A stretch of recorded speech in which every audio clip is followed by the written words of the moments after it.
Hey, welcome to week 3 podcast, everybody.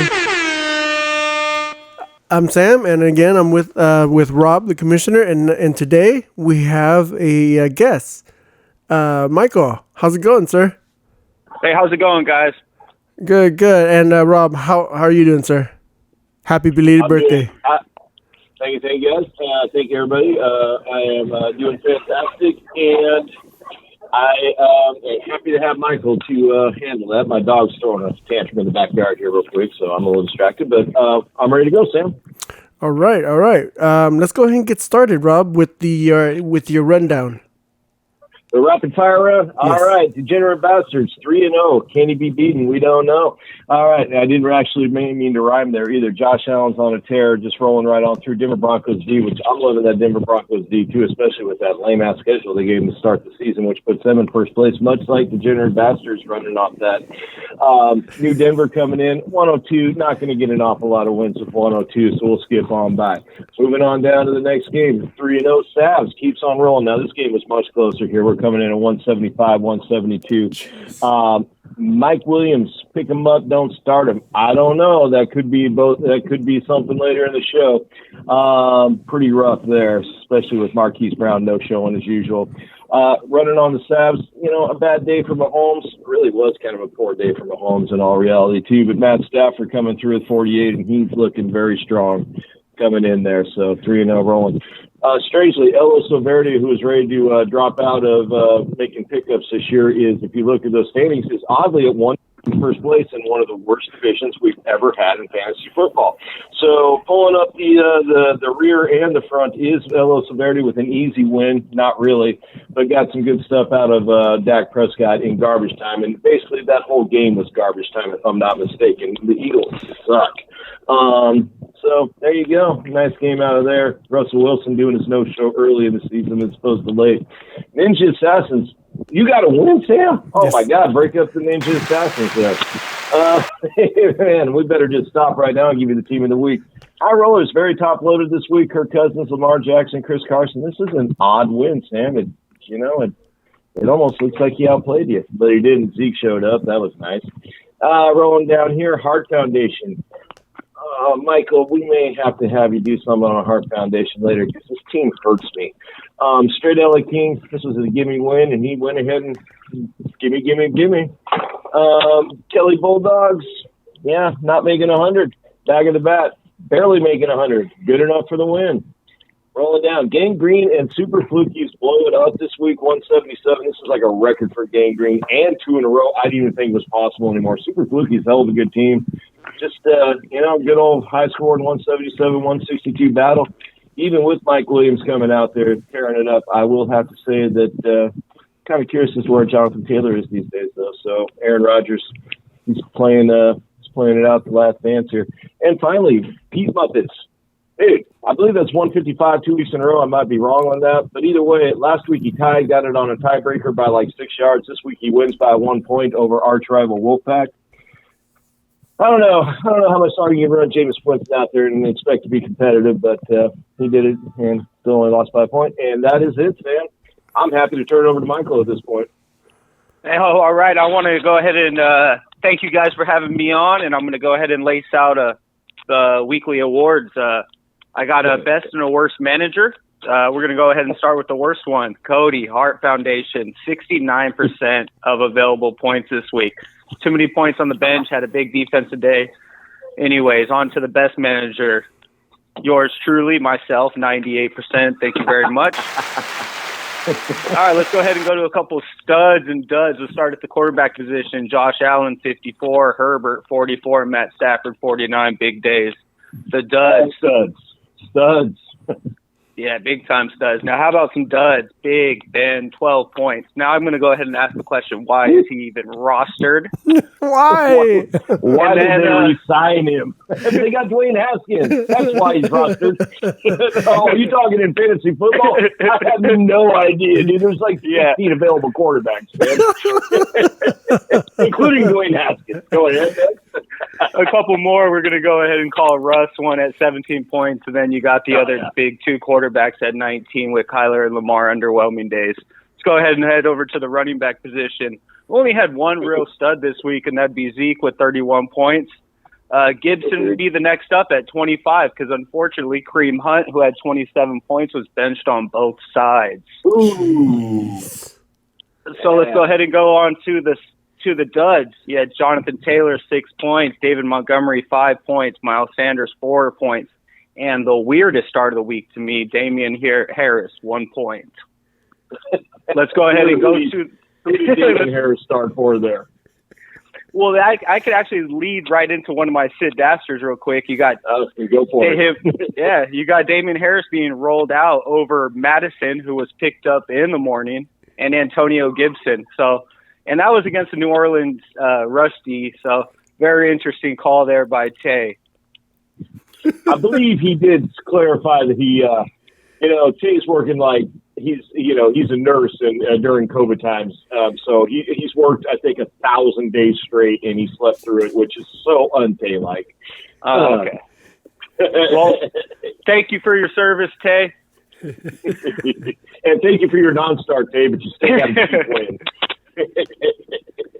All right, let's go ahead and head over to the wide receivers. And really, I mean, everybody that was in all your studs not named Devontae Adams or Cooper Kupp was pretty much a dud. Hopkins, Lockett, Lamb, and Cooper, Tyreek, Julio, Allen Robinson, all these guys, 7 points or less. One start, Mike Williams, 36 points. And Jamar Chase, 25 points, who was benched on both sides. Oh, why would you not start him? And hey, why would you pick him up and then drop him before he ever played a game? Oh shit, that's me. Go on, Mike. All right, and then so I mentioned one sit caster, a couple more. Autumn Wynn benching Mike Williams, playing him over benching him in favor of Marquise Brown and Robert Woods. Mike Williams has been going off. He's been good every game this year. Justin Herbert throwing the ball. You got a true 1A, 1B. In a shootout game against the Chiefs just doesn't make sense. But I guess if Marquise Brown catches all those touchdowns, we're not talking. So, and then the last one, the one that cost a win, super fluky, Tyson Williams over Saquon and somebody else. But decided to play a piece of the four-headed running backfield if you count Lamar as a running back over two guys that you spent top 5 picks on. So cost you the win this week. And that's about it. Yeah, I was the beneficiary of that one, and that was I know Clyde had a terrible week and Saquon's frustrating. You think maybe this is one of those I'm mad at the guy, so I'm not going to play him kind of things because I'll take it. How about the dud of the year though, Mike? I mean, Jonathan Taylor, is he ever going to score? I mean, give me some hope here, dude. I mean, I don't know if you agree with me, but they could. I think the Colts are the most disappointing team of the year. I don't know if I really don't know what it is. He's getting still a good amount of opportunities. Just got to hope the guy gets in the end zone. But yeah, I would definitely say that where he was drafted, and along with Allen Robinson, they're probably so far the duds of the year. I would probably argue that say the Chiefs are the most disappointing team this year. I was going to say the Chiefs too. I was going to say the Chiefs. But I might have something personal there. Yeah, and hey, great job, Mike. I kind of think I might steal your thunder steal your thing next week and kind of roll it off with some positions myself there. All right, so you got a team you want to focus on? How about let's put you on the spot, man. Let's have you talk about some Heart Foundation here, man. What do you think? This will be our team focus for the week. Okay, so Heart Foundation. So off to a 0-3 start, I believe, right? Mm-hmm. Okay. So obviously, you got the first pick in the draft, Christian McCaffrey. Going down for a couple weeks. Before he comes back and goes down again. Yeah, but I think the difference this year is, is with Carolina winning games, they're going to have him back. Yeah. But no, I mean, it's you look at the roster and it's a lot of good names that have just been underwhelming. We didn't think Ryan Tannehill had his first really good game of the year, and it's his team is just it's good. I mean, will it come around is the question. I mean, if you know his bench, he's got points on the bench. Like I said, he ended up having only 69% of his roster started. So I mean, he can fill in. Christian McCaffrey, Joe Mixon's played really well. He has Kareem Hunt.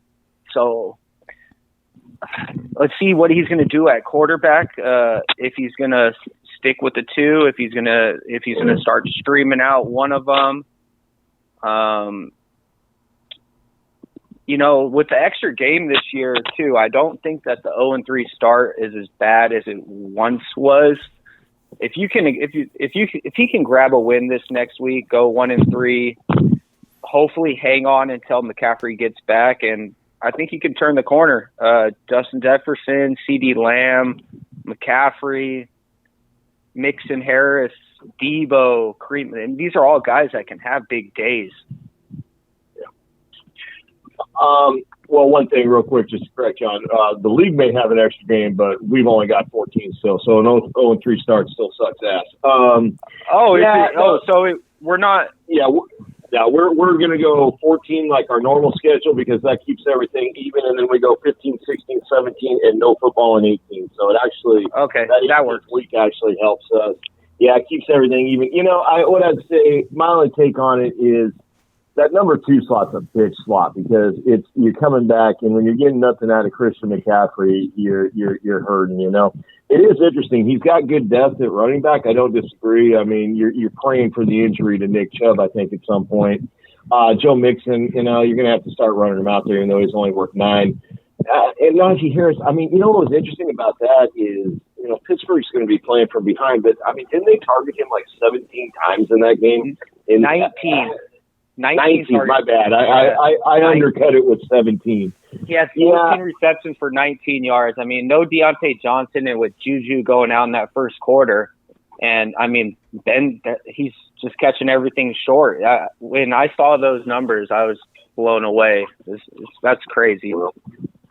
Well, you know, and good luck to you, Cody. You know, and we'll have to get Cody on have a breakdown of your team. We were supposed to break down Mike's team last week, but we kind of forgot. So, you know, yeah, Jalen Hurts. I don't know about Jalen Hurts, guys. I think he's going to be a good career backup, but he did make a couple really pretty passes in garbage time. But unfortunately, he made some really bad passes in regular time. So we shall see. Yeah, you know, I'm in fantasy football. I'm not too worried about Jalen Hurts because you don't have to be a good real quarterback to be a good fantasy quarterback. If they're going to be playing from behind and he's going to be racking up some rushing yards and getting some late touchdowns, I think Jalen Hurts will be fine. Yeah. Well, and my assumption is Philly will be playing from behind. Well, okay, so we're going to have to do Sam. We got to do 2 on the other side because we just kind of by circumstance ended up having Michael break down Cody's team, and so we got to switch over to the other team next week. So stay tuned from there, and I think that's going to be it, my brothers. That's it. Thank you very much to our guest host, Michael, Degenerate Bastard. And I was just looking at the total points, and God, you are killing it. You are killing it. Yeah, he had a down with 154. Yeah, when I got 9 total points from my wide receivers. Wow. So. Wow, Hunter. Yeah, okay. Yeah. Oh, wow. Thank you, Josh Allen. Praise to Josh Allen. So congratulations on that. Again, thank you, Michael. You, thank you, Michael. All right, good luck. Yeah, good luck, everybody, this week. Thank you. Good luck, guys. Take care. All right, take care.